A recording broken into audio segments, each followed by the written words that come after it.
Everything's been kind of off and really scary in Muskington County lately.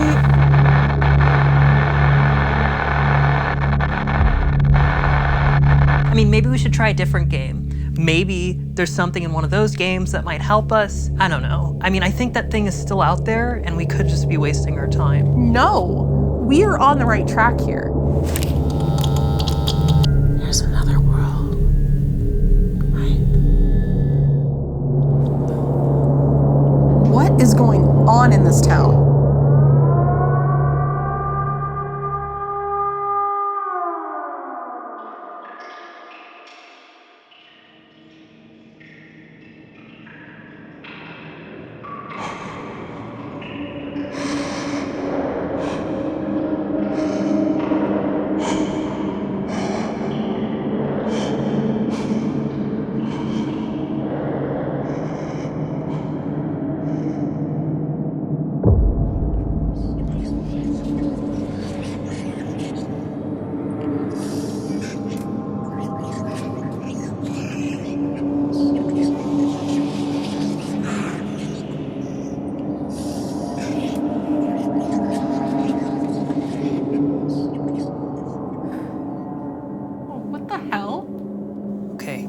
Kit, don't panic. The more we panic, the more things might go wrong. There's gotta be a reasonable explanation for all of this. Reasonable explanation? We look like we're in a 9 Inch Nails music video. Shh, shh. Wait, hold on. Do you hear that?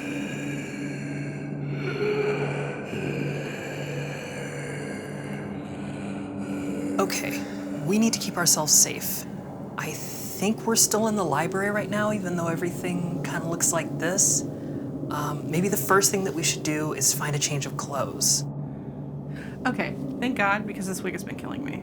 Kit, focus! I meant let's find some clothes that aren't a nurse's outfit, and maybe we can find something to defend ourselves against whatever the hell is out there. Oh, okay, I think I got it. So we're splitting up. Right! No! That's the last thing that we should do. Haven't you ever seen Scooby-Doo or a horror movie? I mean, okay, you need to relax, Faith. Seriously, like, I know things are weird, like, I'll admit it, but does this really look like a horror movie to you? Yes. Yes, it does. All right. Well, I'm gonna go this way, and maybe you should check out that way. See what we find. Holler if you need me. Kit, I mean, why would we even split up? And she's already gone. Okay. Okay, relax, Faith. It's okay. We'll figure this out. Okay.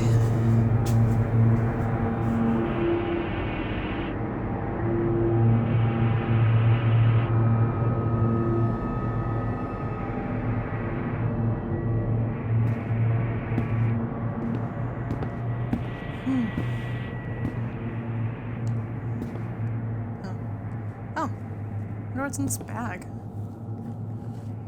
Sweet. Yeah, this'll do. Backet's a bit tight, but it should be fine. What's up with the hole?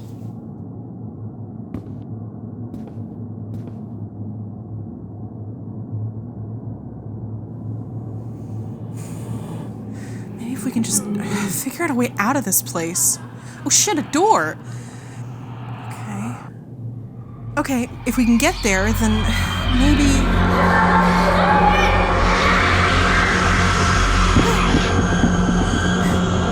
Hey, Kit, over here. Where have you been? I've been here in this bathroom waiting for you. Under any other circumstances, you would want to reword that last sentence. What are you wearing? I mean, I thought we agreed we needed to wear something safer. It's all I could find. Fine. We need to focus on getting answers. Right. So Silent Hill 1 and 2 were great for figuring out kind of what was happening in the town, right? So maybe Silent Hill 3 and 4 will help us figure out what the fuck's going on. It has more graphic depictions of the other world in it. Wait, you want to do a review right now? I mean, what other choice do we have? We don't have anything else to pass the time in this hellscape. I mean, I guess, but what about the stuff that's lurking out there? I mean, I haven't heard anything in a minute. Maybe the coast is clear. Yeah, I guess if you want to go check.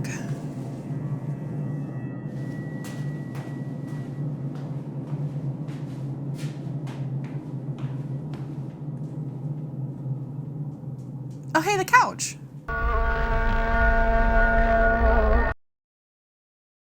Silent Hill 3 is a 2003 survival horror game created by Team Silent and published by Konami. Starring Heather Mason, daughter of Silent Hill protagonist Harry Mason, it is a direct sequel to the first game of the franchise. Taking place approximately 16 years after the first game, it opens with Heather waking from a nightmare in a mall restaurant. She's approached by Douglas Cartland, who claims to be a detective that has been paid to find her. She brushes him off before escaping into the ladies' room. From there, this mall quickly becomes the otherworld version of it, complete with Silent Hill-type monsters. Heather has to fight to survive to try to make her way back home. It's an unpopular opinion, but Silent Hill 3 is my favorite of all the Silent Hill games. Yeah. A lot of people love 2. And prefer it. And I totally get it. If Joe Blow down the street was like, Joe Blow. Why do we always call people Joe Blow? That is the most sexually innuendo. That's such a weird term. Yeah. Anyway, so if sexually promiscuous Joe Blow down the street wanted to know a Silent Hill game. It could be just that he likes cocaine or something. That's true. Drug addict. Drug addict and sexually promiscuous Joe Blow down the street. If sexually promiscuous and substance abuse disorder having Joe Blow down the street asked me, oh, what Silent Hill game I should start off on, I'd probably say 2. It is the most accessible of them all. I think I had played 2 first, but quickly after I played 3, and I was just floored. It was something about the atmosphere of it all. Silent Hill 3 has, I think, the most violent aesthetic around it as opposed to a lot of the other Silent Hills. Towards the end of Silent Hill 3, you're down below what almost basically looks like hell. There's fire to your left and right, and there's all these extremely grotesque altars. There's a lot more implied violence in the world building itself.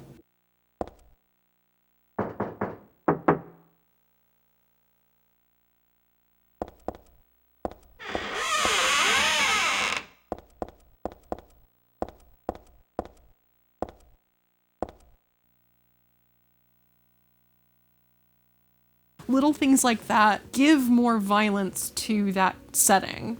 Keeping with tradition, Silent Hill 3 does share a lot with its predecessors, keeping the control scheme, the overarching themes that occur throughout, as well as an every-person protagonist. But I will say, I feel like Heather kind of portrays that ideal a little bit more, like the every person. She's literally just a scared teenager.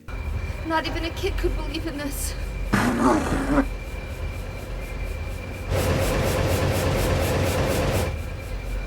When am I going to let go? She's trying to find her way home. She doesn't know who to trust.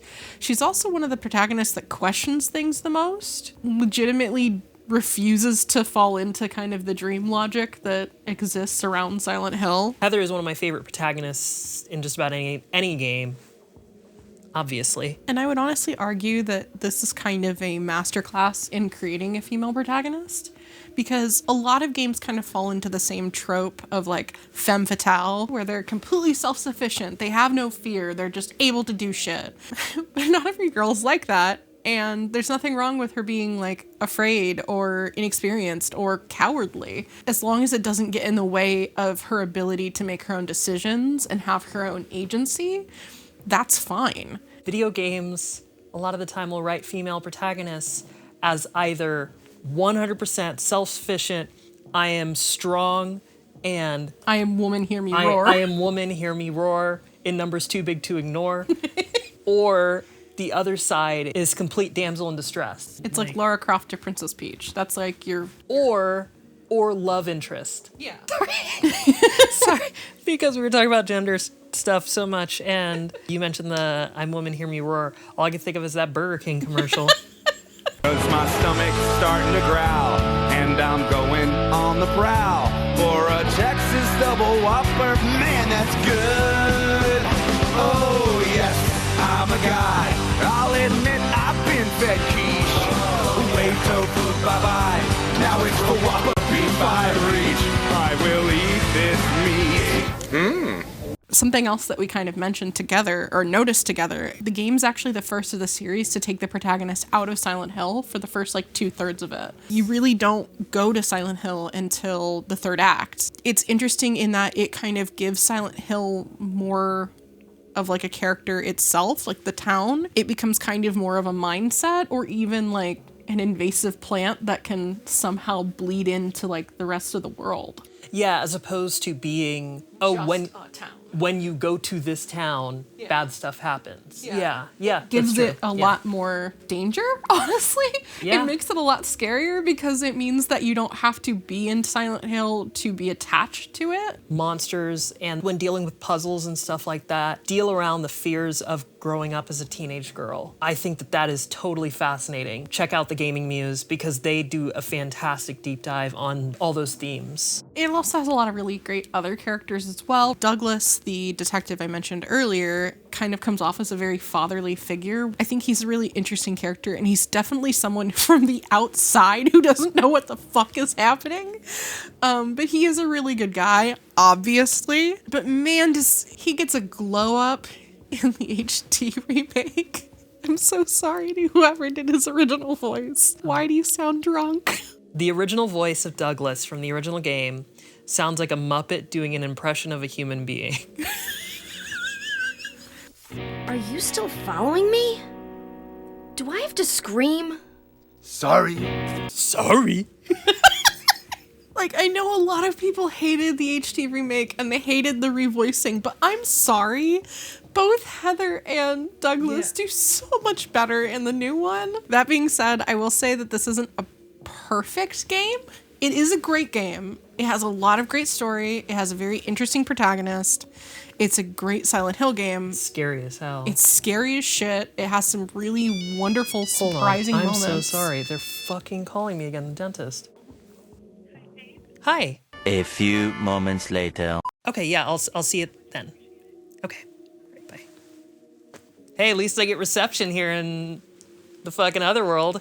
So then my dentist can call me and make me come in. Well, it's just another form of torture, I guess. Bye for now. Keep your teeth clean.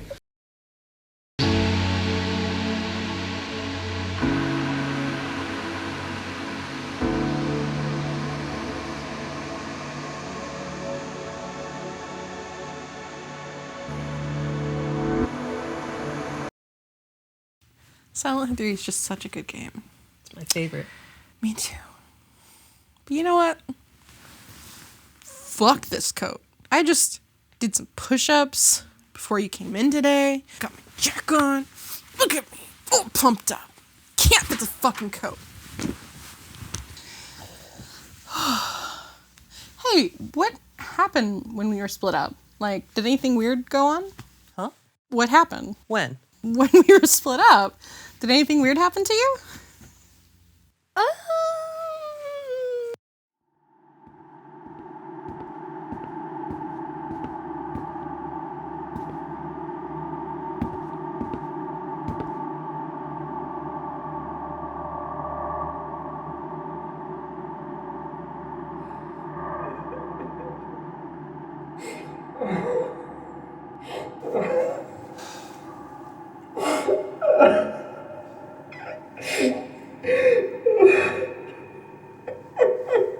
Hello?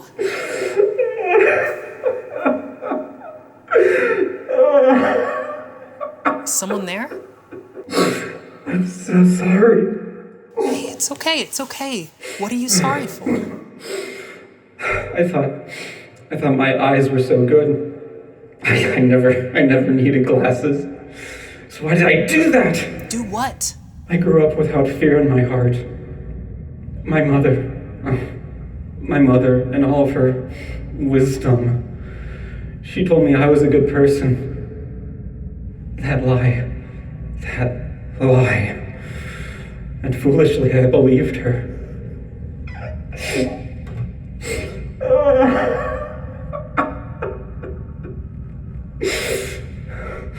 But when Judgment Day came, I was nowhere to be found.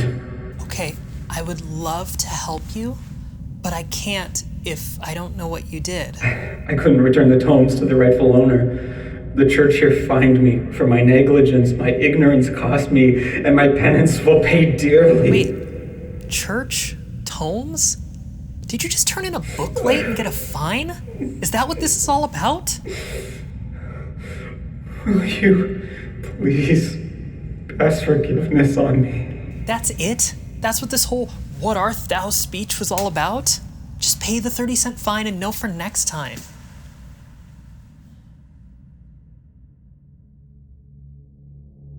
You are the false one, aren't you? What? Who are you? How dare you impersonate him? Him? The fuck are you talking about? Who are you? You are the false one. I know your secrets. I know why you left. What? Wait, shut up. I know what your eyes have seen. You will not be safe for long. What? They're coming for you.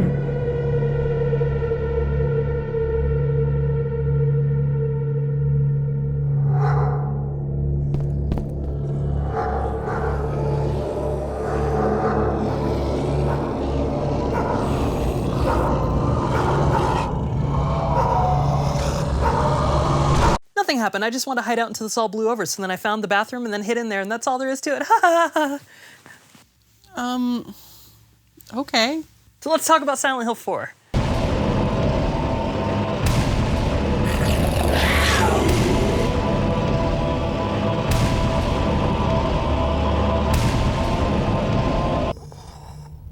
Silent Hill 4 is a 2004 survival horror game created by Team Silent and published by Konami. This game can boast a lot of innovation, including being one of the few games of the series that mostly takes place outside of Silent Hill. It follows the story of Henry Townsend, who wakes up to find himself trapped inside of his apartment. Discovering holes inside of his apartment, he finds that they lead to dangerous, impossible places. Through all of this, somehow, a person named Walter Sullivan is at the center of it. Silent Hill 4, I think, is the most controversial of the first four. It takes a lot of chances by switching up the formula. This used to be my second favorite Silent Hill, just because I loved all the different choices it made. I'd only played it through once before. And then I replayed it a second time, and oh buddy, does the game tank itself in the second half of the game. I won't spoil anything, but the second half is an exercise in frustration. I would still say it's pretty high up there. Like, I would say it's probably like on par with 2 for me. Like, That's tonally, 2 is groundbreaking. Like, no game really does stuff like it did. No game had ever really explored grief in that way. Or guilt. But I feel like 4 really set a precedent for a lot of stuff. It definitely inspired PT. Like, Kojima can't say that it didn't if he ever would comment on it. He's a person trapped in a continuously repeating place, is being haunted. The plot, like you explained, Henry? Henry. There's a lot of H names. Yeah, there's a lot of H names. In the series, there's Heather, Henry, Harry.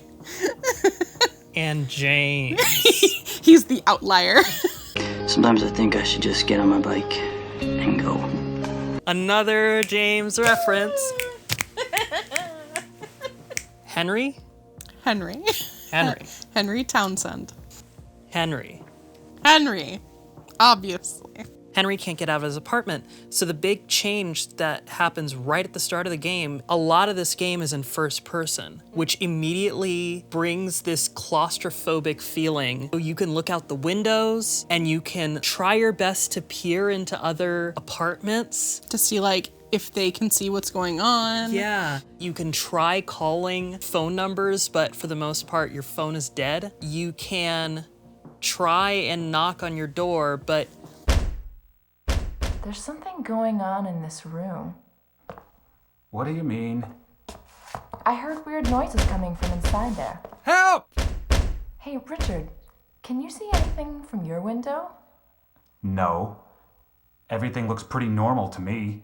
There's like rows of handprints, bloodied handprints, that none of the neighbors that walk by, none of them comment on it, which is terrifying. Yeah. And as you progress through, you start seeing more of them. More handprints. Later, you find that there's a hole in the wall and you can peer into the next apartment, and there's like an aspect of voyeurism there.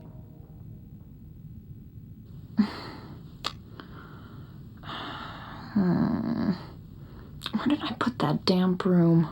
Since you're stuck in the apartment, the only way that you can visit anything outside of your apartment is through that hole. And each time you go through it, it's transporting you to a different place. They're called worlds. So one of them I think is called like Water World, not the Gina Davis movie, but Kevin Costner, right? I thought Gina Davis was in it. No, she's in Cutthroat Island. Cutthroat Island, another bomb. Yes, I've seen it. I remember it being better, but I was like 6 at the time, so my memory is probably not reliable. Yeah. I also thought Mystery Men was a good movie back then. I also have my Truth Syrup, which is low fat, and I've been working on a theme song, kind of a Waffle Man! I am the Waffler, golden crispy, bad guys are history, yeah! When you visit all of these other worlds, you always end up meeting someone that you interact with. Each of the people represent a specific feeling or a specific notion. More than any of the other games, this is one of those times where the dream logic really hits you, because Henry is not a part of the dream. He's constantly like, what? I'm confused. What is happening? Like, he doesn't know, and he's trying to understand. But then everybody else is like, oh, this is like the first person you meet, Cynthia.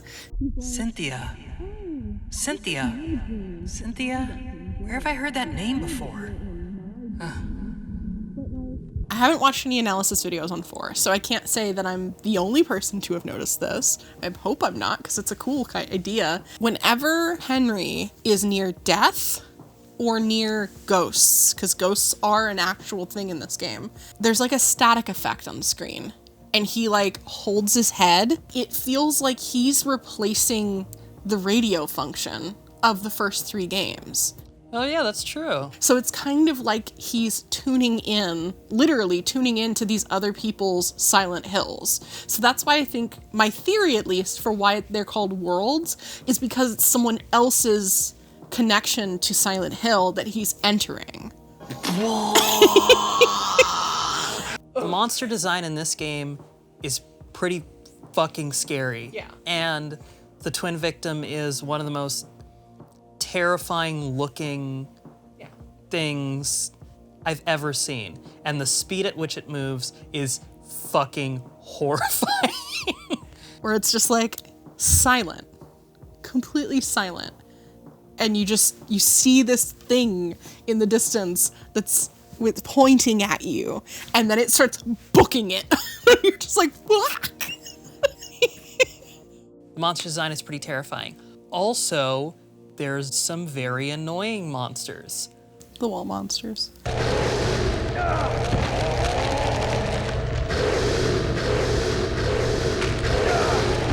Because they're usually on an escalator, so you're not moving at a speed with which you can control, and so they just start lunging out and getting you, and every time they get you, you fly back, and then you're still down, and then you slowly get up just in time for it to grab you again, is annoying as fuck. The game, when it wants to be scary and not explain things to you, it is scary, including probably the scariest opening to a video game ever. I worship that intro cinematic as like pinnacle of terror. Yes.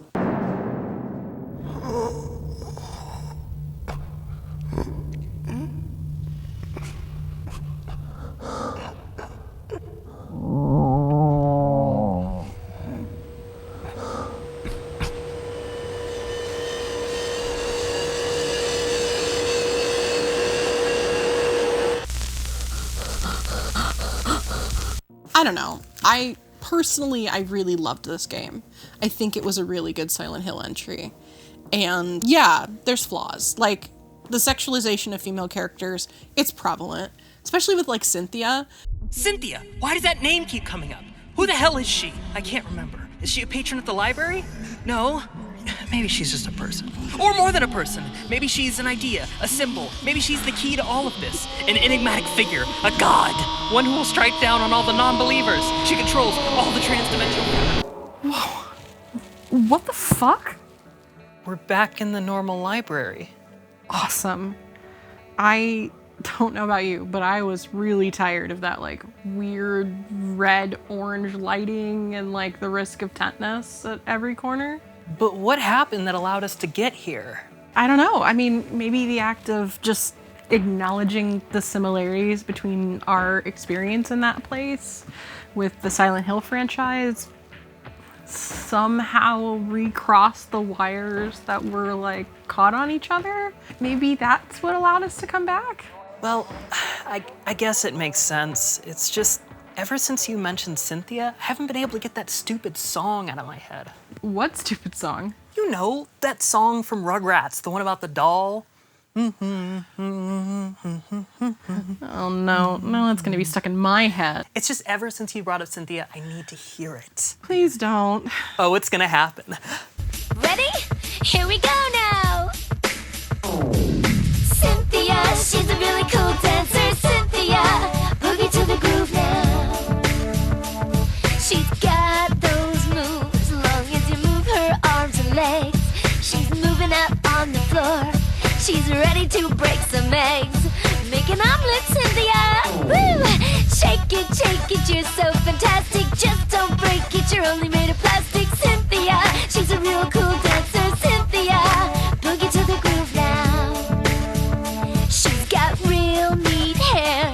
She's got those big brown eyes. She's got her high heel shoes. She's ready to accessorize.